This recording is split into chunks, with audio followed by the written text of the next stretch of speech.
My name is Elena Ward, and I'm 31 years old.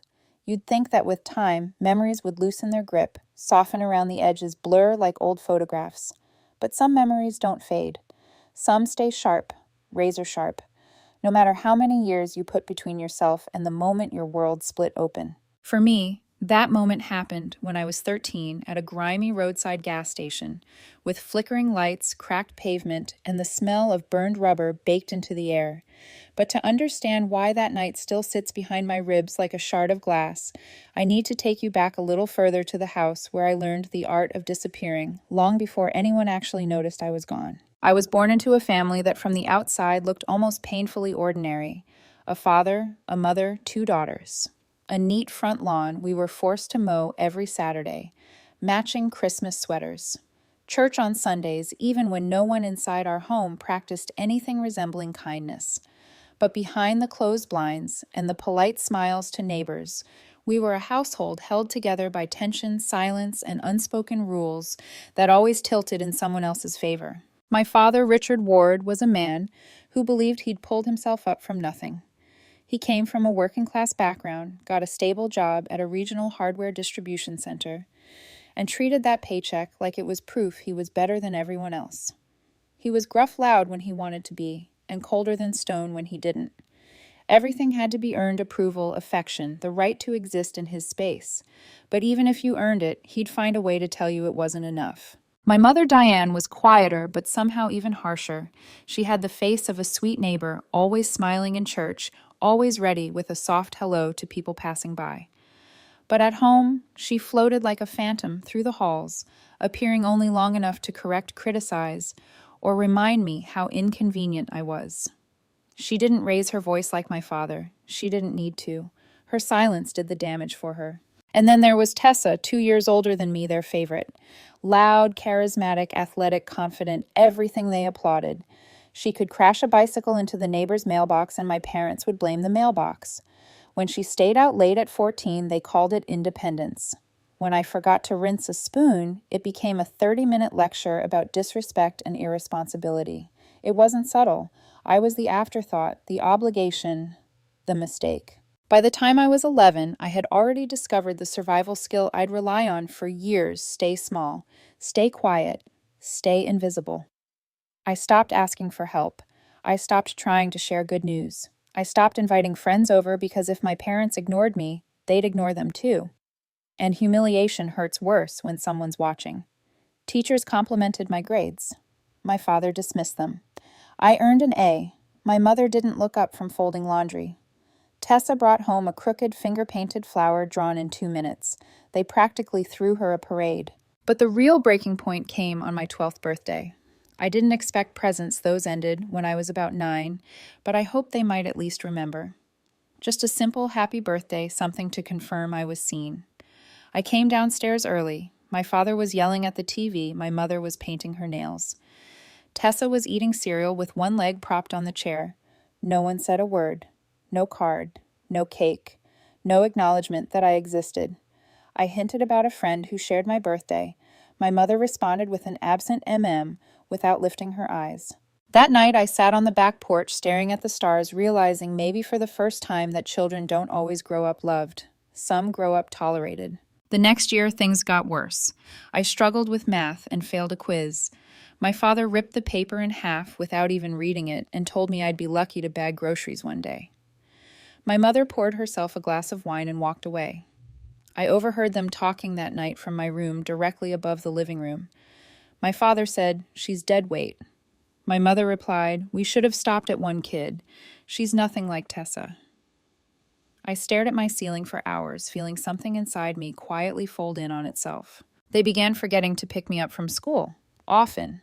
I'd sit outside, hugging my backpack until the sun dipped behind the buildings, then walk home alone 3 miles with a dull ache in my legs and a sharper one behind my sternum.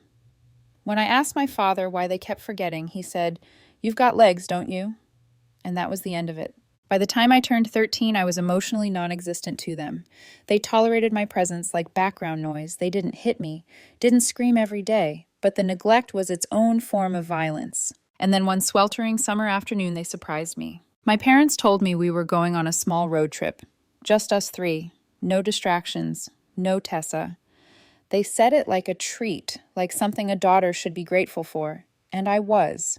Naively. Pathetically. I packed a bag with a few clothes, my sketchbook, and a paperback novel. Maybe they wanted to reconnect with me, I thought. Maybe they felt guilty. Maybe they remembered they had 2 daughters. We drove for hours in near silence. My father's jaw clenched. My mother stared out the window as though she couldn't wait to be anywhere else. I tried to talk once, asked if we were stopping somewhere special, but my father mumbled something about needing gas. Eventually, he pulled into a remote station in the middle of nowhere. The kind of place you only see in horror movies: cracked pavement, a flickering bulb, a dirty window plastered with outdated lottery posters. My father turned off the engine. "Go inside and grab a snack," he said. "We'll fill up." I nodded, grateful actually that he'd spoken to me with something resembling normal tone, and stepped out of the car. Inside, the shelves were dusty. The cashier looked bored. I picked up a granola bar, paid with my own crumpled dollar, and walked back outside. The parking lot was empty. The car was gone. Just gone. No note, no signal. No laughter around the corner waiting to surprise me. Just silence, and the sinking realization that my heartbeat was suddenly louder than the world around me. At first, I told myself they moved the car, maybe to turn it around. Maybe they were joking. Maybe they were hiding behind the building. I walked the perimeter twice, 3 times. My toes scraped gravel. My palms trembled. But there was nothing. 10 minutes passed. 30. An hour. The sun dipped lower shadows, stretching long across the pavement. I sat on the curb, hugging my knees, granola bar forgotten in my hand, and slowly, painfully, the truth settled into my lungs like cold air. I hadn't been forgotten. I had been discarded. I slept behind the gas station that night in a shallow ditch, clutching my backpack like it could protect me. Every rustle made me flinch. Every whisper of wind felt like a warning. I didn't cry. Not then. I think the tears dried out of me long before that day. The next morning, I went inside, bought a bottle of water with the last $2 in my pocket, and told the clerk a lie that my parents were coming back for me. He shrugged and went back to his newspaper. No one was coming. Not then. Not ever. I didn't know it yet, not fully, but that night was the dividing line of my life, the moment Elena Ward, the unwanted daughter, was left behind, and someone entirely different would eventually rise in her place. And 18 years later, after building a life from nothing, after surviving things they never bothered to imagine, my mother suddenly sent me a message. "Hey, Elena, it's Mom." But that part comes later. People like to believe survival comes from strength, but that isn't true. Not at first. Survival begins with denial, the stubborn idea that someone, anyone, will come looking for you. For the first few days after my parents abandoned me, I clung to that hope. Every time I heard a car approaching, my heart jerked inside my chest. Every pair of headlights I saw in the distance made me straighten up, expecting familiar faces. But the cars kept passing. They always passed. I wandered from the gas station on the second morning, not because I had a plan, but because staying would have forced me to face an unbearable truth: no one was coming back. I walked along the edge of the highway until my feet blistered, then followed a narrower road that cut through fields and patches of forest. I ate half the granola bar. I drank in tiny sips. By dusk, I found a rundown park, the kind with rusted swings and a slide that looked like it had been scorched by the sun. I crawled under it, curled up, and tried to sleep. But sleep isn't kind when you're scared. Every branch snapping in the distance, every car that slowed down at the intersection, every cat that darted through the trash made my heart race. I wasn't brave. I wasn't strong. I was a girl alone in the world, learning the hard way that fear can become its own kind of companion. Over the next week, I drifted through small towns, never staying long. I learned which dumpsters behind grocery stores held bruised fruit and which ones held bread too stale for customers but still edible. I learned which churches kept their doors open during the day, offering water and sometimes leftover snacks from youth group meetings. I learned which public restrooms had soap and which ones were safer to avoid after dark. People saw me, of course. Adults walking past clerks at convenience stores, teenagers laughing as they biked through parking lots. But when a child looks lost and unwashed and scared, most people don't intervene. Some assume you're someone else's problem. Some assume you're trouble. A few look reluctant to get involved, but a rare few look twice. One afternoon, after 3 straight days of little sleep, I ended up behind a mechanic shop in a small, rural town I'd never heard of. I was digging through the dumpster, hoping for anything crusts of sandwiches, an unopened bag of chips someone had thrown away when a voice startled me. "You hungry?" I froze. My fingers clenched around the rim of the dumpster.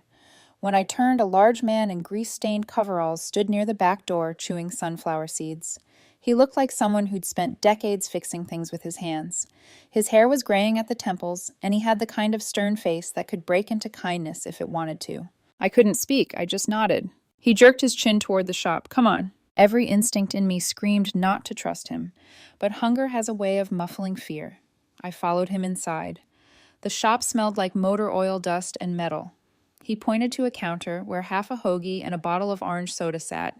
"Eat," he said, as if the word were a command rather than an invitation. I hesitated, unsure if it was a trick, but he'd already turned his back and gone to work on the car lifted above him. So I ate. I devoured the sandwich like it was the first real food I'd had in weeks, because it was. When I finished, he reappeared, wiping his hands on a rag. "You got somewhere to be." I shook my head. He didn't ask why, didn't press, didn't look judgmental or curious. "All right then," he said. "You sweep the floors, you eat lunch here. Deal." It was the first deal anyone had ever offered me without strings. I nodded again. His name was Don Whitaker, and he saved my life without ever pretending he was saving anything. Don didn't treat me like a burden or a charity case or a project. He treated me like a pair of useful hands attached to a kid who needed a break. The first few days I slept under the slide at the park even after working for him. But he must have noticed the dark circles under my eyes or the way I flinched whenever he dropped a wrench. One evening as I was leaving, he said, "You're sleeping in that alley off Mill Street, aren't you?" I froze. "No." He gave a dry, humorless snort. "Lying's a waste of energy. You want a place to sleep that isn't full of broken glass and alley cats. There's a cot in the office. No one uses it." I didn't answer, but the next night I showed up with my backpack and slept there. I stayed for a year. Don never asked me where I came from. He never asked about my parents. The most personal question he ever asked was what size glove I wore so he could buy me proper work gear. Under his guidance, I learned everything: how to rotate tires, how to change oil, how to listen to the rhythm of an engine and tell what was wrong just by sound. I was good at it, better than I expected. There was something comforting about engines. If a part was broken, you replaced it. If something was stuck, you loosened it. If something didn't fit quite right, you adjusted it. Machines were nothing like people. They were honest. When I turned 15, Don handed me a clipboard and said, "You're running inventory now." When I turned 16, he helped me get a forged ID, not to be reckless, but to help me buy food, get a library card, avoid questions. At 17, he trusted me to run the shop by myself some days. He didn't hug, didn't coddle, but he showed up every day, steady and predictable, like the hum of an engine idling smoothly. For someone who had grown up in a house filled with silence meant to punish, his silence felt like safety. He taught me how to stand up straight when talking to customers, how to negotiate prices, how to look a person in the eye without flinching. His voice was rough, but his advice was sharp. When I told him I wanted to take GED classes at the community center, he shrugged and said, "Then go." When I worried about the cost, he quietly covered the fee and slipped the receipt into my toolbox. I still remember the trembling in my hands when I got my GED certificate. It wasn't pride exactly, it was something deeper, a small flame inside me saying maybe I can become someone. Vocational school came next. I studied advanced mechanics, then small business management. Don drove me to the campus on the first day and told me I'd do fine. He didn't wait for me to respond. He just drove off before I could thank him. By 20, I was managing his entire shop. By 21, his hands had begun to shake from age. One afternoon, he tossed me the keys. "Shop's yours," he said. "You earned it." I stood there speechless. "You're giving it to me." "Not giving. Passing it on," he said. "Everything breaks eventually. Someone's got to keep fixing things." He wasn't talking about cars. I rebranded the shop Second Chance Auto because that's what it had been for me and what I wanted it to be for others. I started hiring runaway teens kids on probation, young girls who'd aged out of the system. I taught them everything Don taught me. Some stayed, some left. Some fell back into the cracks of the world. But some built new lives. I built mine too, slowly, steadily, piece by piece. And then one Tuesday morning, almost 18 years after my parents drove away from that gas station, my phone buzzed with a message from a number I hadn't seen since childhood. "Hey, Elena, it's Mom. We're proud of you. We'd love to talk." I stared at it for a long time. Then I laughed, soundless, breathless. The kind of laugh that comes from a wound that healed crooked. They weren't proud. They were desperate, but I didn't reply. Not yet. I didn't reply to my mother's message. Not that day, not the next, not even the week after. Instead, I stared at those words and let them roll around in my mind like marbles in a glass bowl, loud, sharp, impossible to ignore. Hey, Elena, it's Mom. We're proud of you. Proud. A word they never used when I was a child. A word they acted allergic to whenever I brought home achievements, awards, drawings I'd spent hours perfecting. And now, after nearly 18 years, they dropped it on me as casually as a grocery list. I didn't feel anger at first, or grief, or nostalgia. What I felt was something colder curiosity, but not the warm, hopeful kind. This was clinical, like examining a specimen under a microscope. Why now? Why after all this time? What did they want? So instead of answering, I began digging. It was easier than you'd think. People leave trails everywhere on Facebook and local directories through mutual acquaintances who don't know when to keep things to themselves. The first thing I learned was that my father had lost his job 3 years ago. Some sort of internal restructuring. The second thing, my mother had suffered a minor stroke a year after that. It hadn't incapacitated her, but it had slowed her down enough that she couldn't work or manage the house the way she used to. Then came Tessa, my perfect golden sister. According to social media and the painfully overshared photos, she had gone through a messy divorce. Her ex-husband left, remarried, moved out of state, and Tessa had moved back in with my parents with her 2 kids in tow. I didn't feel bad for her, not even for a second. What surprised me more was where they were living. Not the old house. I remembered the one with the pale blue shutters and my father's prized grill on the back porch, but a small rental in a rough neighborhood. The lawn was dead. The paint was peeling. They were behind on rent. It didn't take long for me to piece the situation together. They were drowning, financially, emotionally, socially. And then someone must have seen the article about me in a regional business magazine, an article I never intended for them to see, but one that had been circulating far enough to reach their circle. There I was, smiling in front of one of my shops. There I was talking about community resilience, overcoming childhood hardship. There I was successful. I had become the one thing they never believed I could be useful, and suddenly they wanted to talk. I leaned back in my office chair, the phone still buzzing with their unread messages, and felt a cold clarity settle into me like frost. I didn't want to yell at them. I didn't want to explode or demand explanations or throw the past in their faces. That would have given them power again, the power to affect me emotionally. No. What I wanted was something sharper, quieter, smarter. Revenge, I'd learned over the years, didn't need to be loud. True revenge. It was a slow burn. Before I could do anything, I needed information. So I contacted someone I trusted, a lawyer named Julia Hahn, one of my shop's longtime clients. I had helped her out once in a tough moment, and she owed me a favor. I asked her to do some discreet digging into my family's financial and legal history. She didn't ask questions. She just got to work. A week later, she sent me a file big enough to make my stomach twist. My parents were behind on rent by 3 months. My father had drained his retirement fund trying to start a business flipping used trucks. It failed within a year. My mother's medical bills were piling up. Tessa was barely scraping by with child support payments. That wasn't all. Julia's voice on the phone was calm, but edged with disbelief. Elena, she said you need to hear this part. Apparently, after they claimed I ran away, my parents had tried to sue the state, saying they were emotionally devastated and needed compensation. They painted themselves as grieving parents desperate for help. The case had been dismissed quietly, but the attempt alone told me everything I needed to know.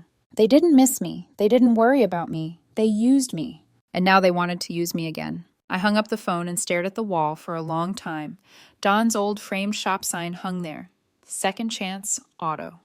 Simple black letters on a white background.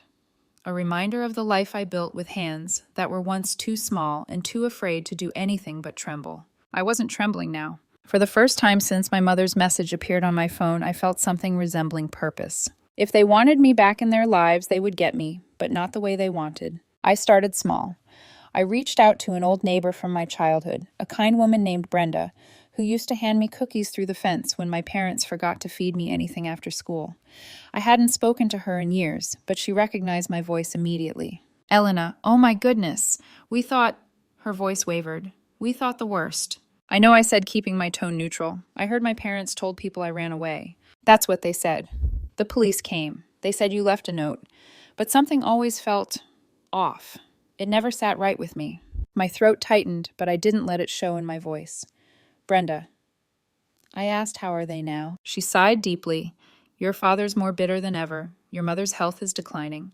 Tessa's back home with those kids overwhelmed. Honestly, no one knows what to say to them anymore. Do they talk about me? There was a pause. Sometimes. But not with remorse, sweetheart. More like frustration. Like you owed them something. That was all I needed. My path forward sharpened. I wasn't going to fight them head on. Not yet.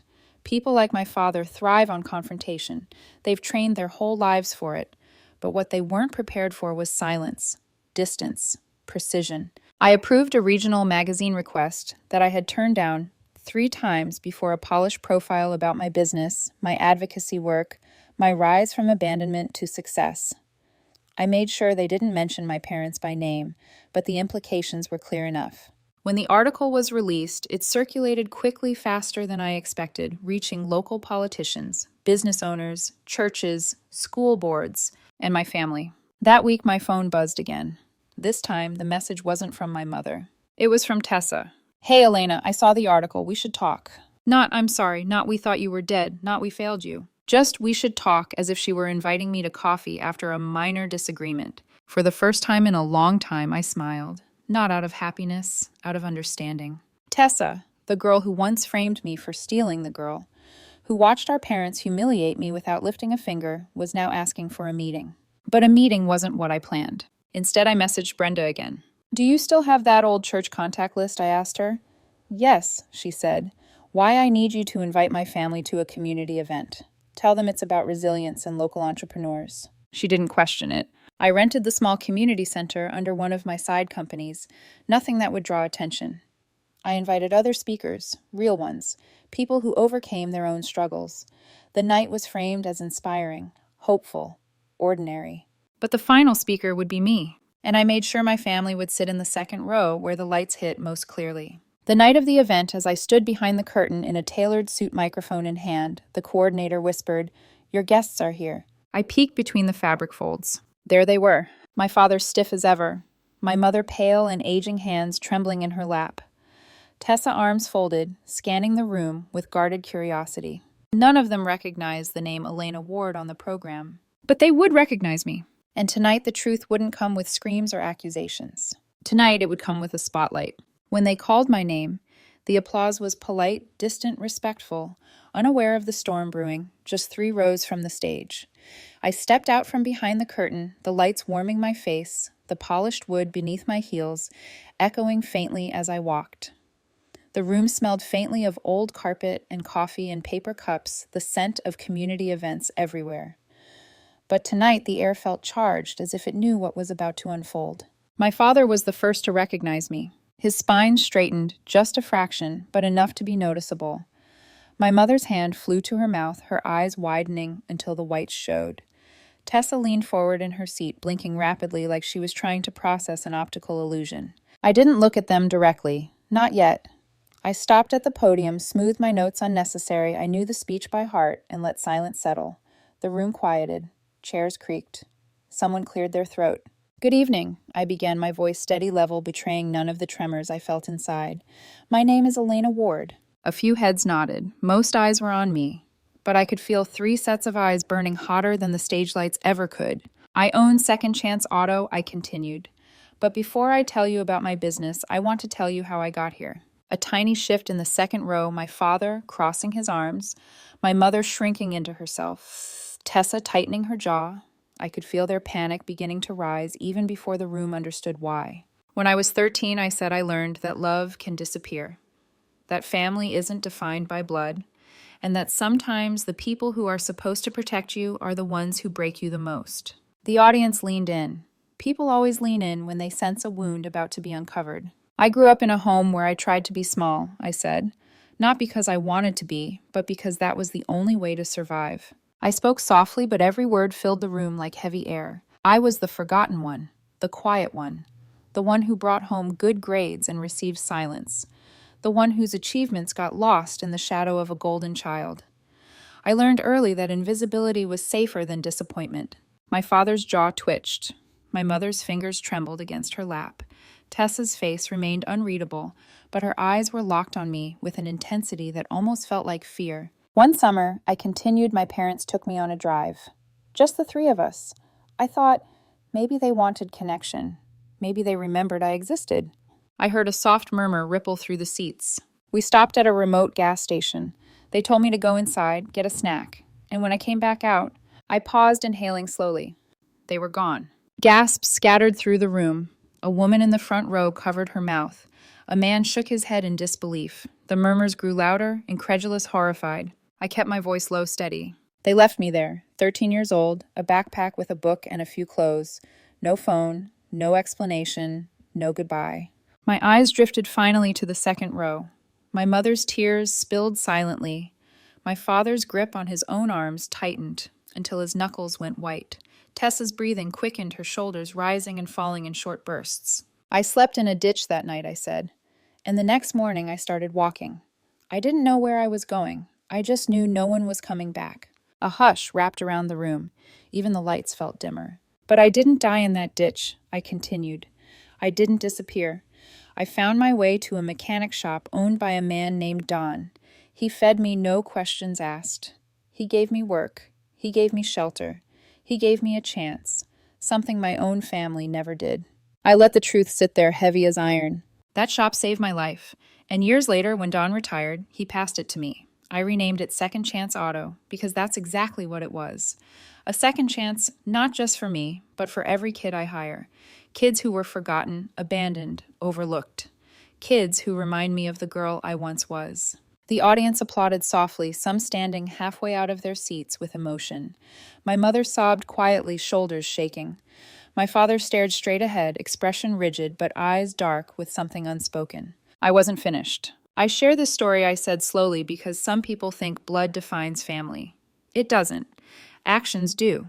And love doesn't vanish because it's hard. Real love holds on, even when circumstances don't. A woman in the third row wiped tears. A man sniffed. Someone murmured, "Amen." But the people who left me, I continued, gave me something without realizing it. They taught me what kind of person I refused to be.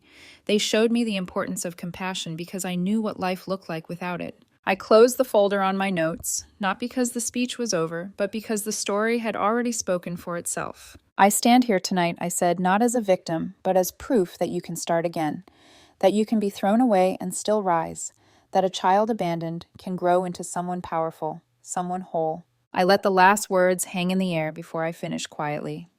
Thank you. Applause erupted, some of it hesitant, some enthusiastic, and some overwhelmed. I stepped back from the microphone, giving the crowd a small, polite smile, even as my pulse pounded in my ears. People began approaching the stage afterward, shaking my hand, thanking me for my honesty, sharing their own stories. I listened. I nodded. I let their words wash over me. But through it all, I could feel their presence drawing closer. My father's heavy steps, my mother's soft ones, Tessa's deliberate, measured pace. When the last audience member drifted away, the three of them stood directly before the stage. My father was the first to speak. "So," he said, voice low, cracking with something caught between anger and disbelief, "you're alive." The words hit my chest like a dull blade, not because they hurt, but because they were so predictably empty. I stepped down from the stage, standing eye to eye with the man who left me at a gas station like discarded luggage. "Been a long time," I said. My mother's voice trembled. We made mistakes, Elena." "Big ones," Tessa added. Arms crossed defensively. But it was complicated. Things were stressful. I held up a hand. "Don't rewrite the story now." My father stiffened. "Watch your tone." "No," I said quietly. "You don't get to make rules anymore." He opened his mouth, but I didn't let him speak. "I didn't run away. You left me. You drove off. You never looked back." My mother broke then, a sound escaping her throat like a trapped animal. "We were scared. We didn't know what to do. Your father thought." "Please," I cut in. "Don't insult me with excuses. You didn't forget me. You abandoned me." Tessa's defensive posture crumbled slightly. "We're trying to reconnect, Elena. We want to fix things." "You want help," I corrected. "Not family. Help." Their silence spoke louder than any confession. "I know about the house, the rent, the business that failed, the lawsuit, all of it. My father's eyes snapped toward mine, trembling with anger. You've been spying on us. No, I said. I've been preparing. He flinched. My mother whispered, Elena, please. For a moment, I looked at her trembling hands, her aging face, the wrinkles around her eyes. But pity was a luxury I didn't owe them. Instead, I reached into my pocket. Their eyes widened, hopeful, expectant for a check for salvation. What I pulled out was a simple business card. My mother took it with shaking fingers. What is this? It's the number of a foundation that helps struggling families, I said calmly. They're good people. They help those who deserve another chance. She looked up at me, tears streaming. And you won't help us. No, I answered, my voice quiet and immovable. I built my life without you, and you'll have to rebuild yours without me. Tessa swallowed hard. Elena, people will talk. I finally met her eyes. Good. Let them. My father's face reddened. You think you can just walk away again? I didn't walk away, I said. You did. And for the first time in my life, I watched something break behind his eyes. I stepped back, giving them one final look. You are my origin, I said softly, not my family. Then I walked away, leaving them standing in the echo of everything they'd done. I thought that walking away from them that night would feel triumphant, powerful, final. But as I stepped into the cool evening air outside the community center, leaving my parents and sister behind in the echoes of their own choices, what I felt wasn't triumph. It was release. A quiet, steady release, like exhaling a breath I'd been holding since I was 13. The night was calm. Cars hummed on the distant highway. A street lamp buzzed overhead, and somewhere behind me, I imagined my parents sitting in their seats long after everyone else had left, trying to piece together the reality they had spent 18 years pretending didn't exist. I didn't look back. I drove home with the windows down, letting the wind carry away whatever fragments of the past were still clinging to my skin. The sky was dark, the moon barely visible, but the road felt strangely clear, like I had finally stepped onto a path that belonged only to me. But revenge, even the quiet kind, doesn't end in a single night. It ripples. And that night was the first drop. Word spreads fast in small towns, faster than gasoline flames, catching dry brush. By the next morning, clips from my speech had already made their rounds on local Facebook groups. Someone had recorded the part where I talked about being abandoned at 13. People recognized my parents sitting in the second row, my mother trembling, my father rigid with shame. The whispers began. Weren't they the ones who said she ran away? I remember they told the police she left a note. She was 13. 13. I knew something didn't add up back then. In any other town, gossip might fade. But here, reputations are currency, and theirs sank faster than a stone tossed into deep water. Within days, my father's old co-workers stopped answering his calls. My mother's church friends offered awkward half-smiles but pulled their children closer when she walked by. Tessa's ex-husband filed a motion for full custody, citing concerns about emotional stability after someone anonymously sent him footage of her heated reaction at the event. I didn't send it. I didn't need to. Truth travels on its own legs. My phone buzzed. Everyday calls, texts, voicemails from numbers I recognized, and some I didn't. Elena, please call us back. Elena, we're sorry. We want to talk. We need help. We didn't know. You misunderstood. We can fix this. I didn't answer any of them. Then came the letters. My mother wrote the first one. The handwriting was shaky, uneven. Her stroke had made even simple words feel fragile. Elena, we love you. We always did. We were scared. Your father made mistakes. I made mistakes. Please don't cut us out forever. We want to make things right. We're still your family. I folded the letter and put it in a drawer without responding. The second letter came from Tessa. Hers was sharper, defensive at first, then pleading. You humiliated us. Do you realize what people are saying? But I want my sister back. My kids want an aunt. I want to talk. Please. I didn't respond to that either. The third letter came from my father. No apology, not a single softened edge. You had no right to do that. You should have spoken to us privately. You think your success makes you better. You're still our daughter. You owe us that respect. It went straight into the trash. After 2 weeks of silence from me, the messages slowed, then became sporadic. People only shout at a locked door for so long before they finally realize it isn't going to open. About a month later, the last thing I ever expected arrived in my mailbox. A single envelope, no return address. Inside was a small handwritten note from my mother. Only one line. I still see your empty chair at the table. It was the quietest sentence she had ever given me, and somehow it was the only one that didn't ring hollow. I sat on my living room floor, the note trembling between my fingers. For a long time, I didn't move. I didn't cry. I didn't feel anger. Instead, there was a strange tug deep inside me, not reconciliation, not forgiveness, but an acknowledgement that pain leaves footprints on both sides. She didn't ask for money. She didn't blame anyone. She didn't rewrite the story. She just confessed a truth she had probably swallowed whole. And that truth settled into me the way cold air settles into lungs, uncomfortable but real. I folded the note gently and placed it in a small wooden box I kept under my desk. Inside were the things that defined the life I built. The first wrench Don ever gave me. My GED certificate, edges worn from the number of times I'd held it. A photo of the first shop I opened, standing proudly under the new sign.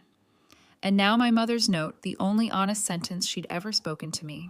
That box wasn't a shrine to my past. It was a record of my rebirth. One Saturday, months after the event, I found myself driving without a destination. The sky was clear. The roads were quiet. And before I fully realized where I was headed, I saw at the old gas station. The place where everything ended and where everything began. It looked smaller than I remembered. Run down. Only one pump still worked. The sign was faded. The flickering bulb above the door had burned out completely. I parked, stepped out of my truck, and let the gravel crunch under my boots. I stood in the exact spot where 13-year-old me had waited for a car that never returned. And for a moment, I saw her small, scared, clutching a backpack like a lifeline. I walked to that spot and crouched down. "I'm sorry," I whispered, not to my parents, not to the world, but to her, to the girl who thought she wasn't worth coming back for.